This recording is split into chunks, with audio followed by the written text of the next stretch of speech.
ಖರಾಡೆ ನ್ಯೂಸ್ಗೆ ಸ್ವಾಗತ. ಶ್ರೀ ಕೆಂಗಲ್ ಹನುಮಂತಯ್ಯ ಕಾನೂನು ಮಹಾವಿದ್ಯಾಲಯ ಕೆಜಿಎಫ್ನಲ್ಲಿ ಭಾರತದ ಉಪ ಪ್ರಧಾನಿಯಾದ ಶ್ರೀ ಬಾಬು ಜಗಜೀವನ್ ರಾಮ್ ರವರ ಜಯಂತ್ಯುತ್ಸವವನ್ನು ಆಚರಿಸಲಾಯಿತು.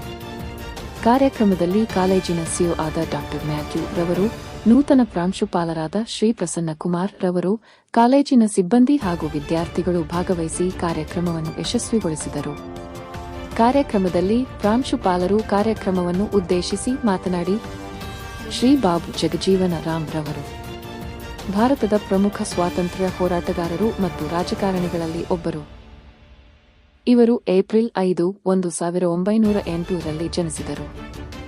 ಇವರು ದಲಿತ ಸಮುದಾಯದ ಹಕ್ಕುಗಳ ಪರ ಹೋರಾಟಗಾರರು ಹಾಗೂ ಅವರು ಇಂಡಿಯನ್ ನ್ಯಾಷನಲ್ ಕಾಂಗ್ರೆಸ್ ಪಕ್ಷದ ಪ್ರಮುಖ ನಾಯಕರು. ಭಾರತದ ವಿವಿಧ ಸಚಿವ ಸ್ಥಾನಗಳಲ್ಲಿ ಸೇವೆ ಸಲ್ಲಿಸಿದರು, ರಕ್ಷಣಾ ಸಚಿವ, ಕೃಷಿ ಸಚಿವ ಇತ್ಯಾದಿ. ಇವರು ಭಾರತದ ಉಪ ಪ್ರಧಾನಿಯಾಗಿ ಕೂಡ ಸೇವೆ ಸಲ್ಲಿಸಿದ್ದಾರೆ ಎಂದು ತಿಳಿಸಿದರು ಹಾಗೂ ಸ್ವಾತಂತ್ರ್ಯ ಹೋರಾಟದಲ್ಲಿ ಸಕ್ರಿಯವಾಗಿ ಪಾಲ್ಗೊಂಡರು.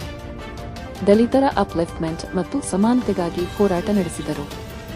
1971ರ ಯುದ್ಧದ ಸಮಯದಲ್ಲಿ ರಕ್ಷಣಾ ಸಚಿವರಾಗಿದ್ದರು.